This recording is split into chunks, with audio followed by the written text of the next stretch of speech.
don't have to strive, I don't have to hide. Your grace is enough, it carries my life. Through every storm you shine so bright. I trade my grind for your holy light. No need to fight, no need to fear.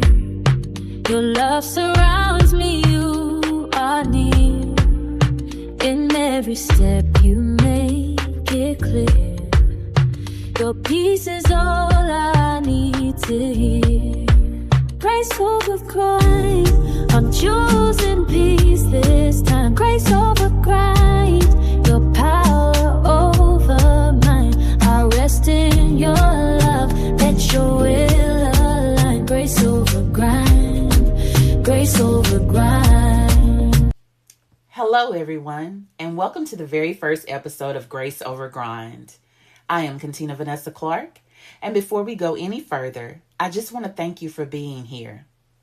Whether you're listening from your car, your office, your kitchen table, or maybe lying awake trying to make sense of a season you never expected to be in, I'm grateful you joined me.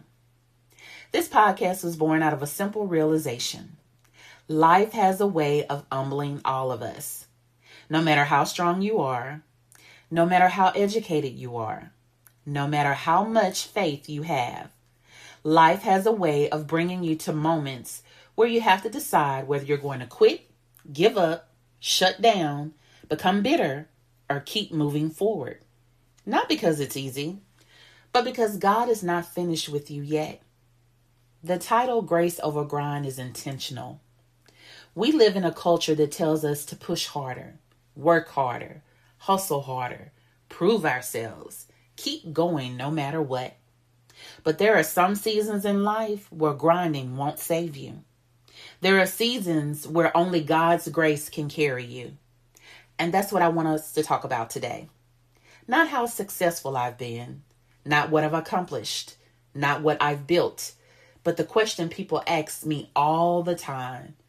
Cantina, how are you still standing? And honestly, there were moments when I wasn't sure I would be. I think one of the reasons people assume we're okay is because they only see the chapter we're in now. They don't see all the chapters that came before it. I grew up behind the pulpit. I didn't grow up watching ministry from a distance. I grew up inside it. I watched my father serve people. I watched him preach. I watched him pray.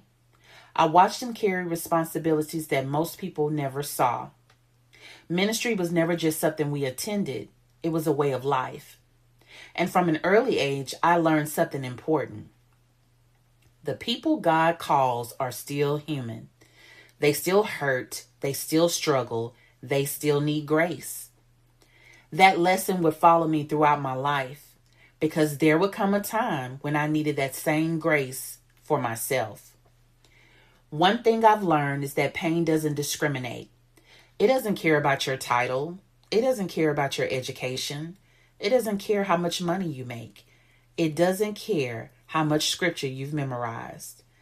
Life happens to everybody. Over the years, I've experienced things I never would have chosen. I experienced divorce, not once, but twice. And if you've ever experienced the ending of a marriage, you know that people often talk about the legal process. But they don't talk enough about the emotional process, the grieving, the disappointment, the questions, the rebuilding, the learning how to trust yourself again. I experienced a miscarriage, a loss that many women carry quietly, a loss that doesn't always receive public acknowledgement, but still leaves a very real wound.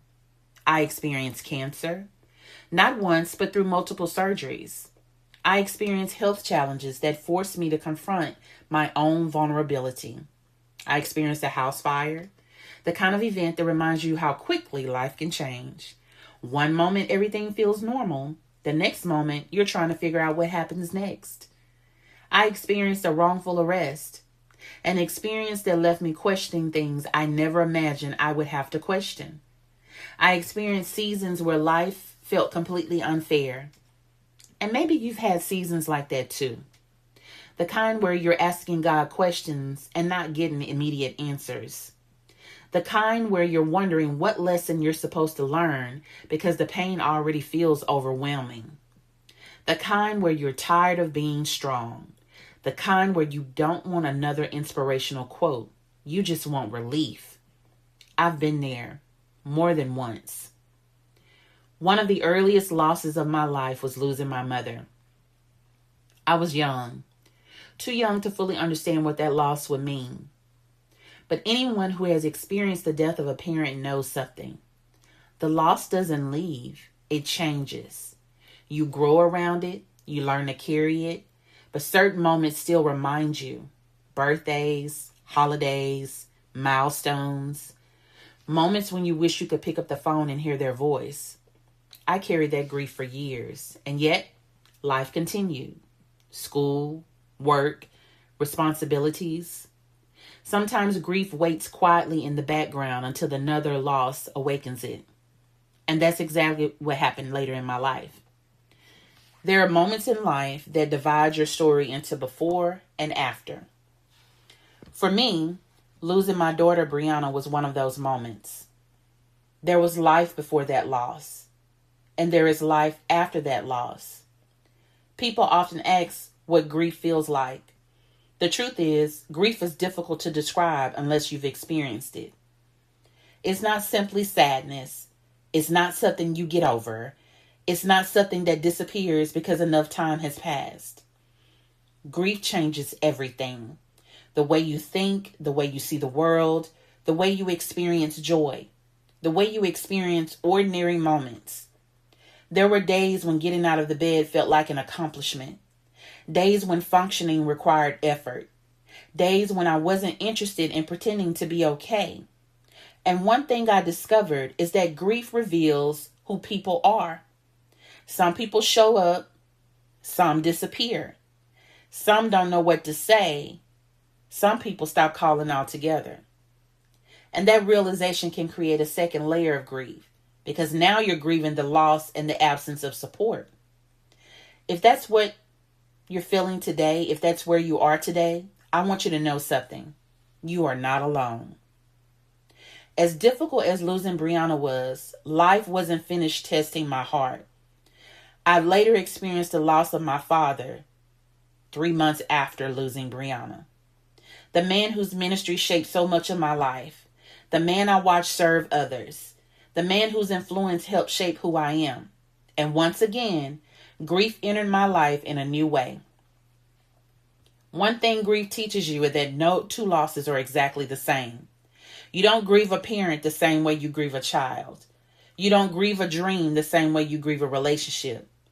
Every loss has its own language, its own weight, its own process. And yet through all of it, God remained faithful. Not because every day felt good, not because every day felt hopeful, but because God stayed present even when life felt unbearable. So how am I still standing? The answer isn't because I'm strong. In fact, I think that's one of the biggest misconceptions people have. People see someone functioning and assume they're strong. People see someone smiling and assume they're healed. People see someone leading and assume they aren't struggling. That's not always true. The reason I'm still standing is because God's grace met me in the places where my strength ran out. There were moments when I couldn't carry myself, moments when I didn't know what to pray, moments when all I could do was survive one day at a time. And somehow, God's grace was enough for that day, then enough for the next day, and the next, and the next. Grace didn't remove the pain. Grace carried me through it. The Kovac Collective wasn't created because I had all the answers. It was created because I understand the questions. Questions like, how do I heal? How do I move forward? How do I trust God again? How do I find purpose after loss? How do I live intentionally when life feels broken?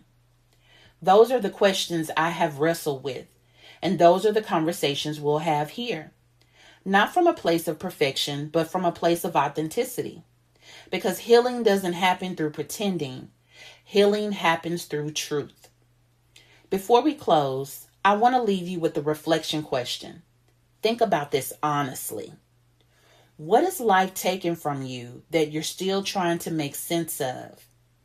Maybe it's a person, a relationship, a dream, a version of yourself. Whatever it is, acknowledge it, name it, bring it before God, because healing begins with honesty. Thank you for spending this time with me today. This is only the beginning. In future episodes, we'll talk about grief, healing, relationships, faith, purpose, disappointment, growth, and what it really means to keep becoming after life has changed you. If today's conversation resonated with you, I invite you to visit the Kovac Collective and subscribe to explore resources designed to help you heal, grow, and live aligned. And if you know someone who needs this message, share this episode with them. Until next time, remember, you don't have to grind your way through healing. You don't have to perform your way into peace. You don't have to prove your worth. God's grace is sufficient. This has been Grace Over Grind. I am Cantina Vanessa Clark, and I'll see you next week. Grace over grind every time.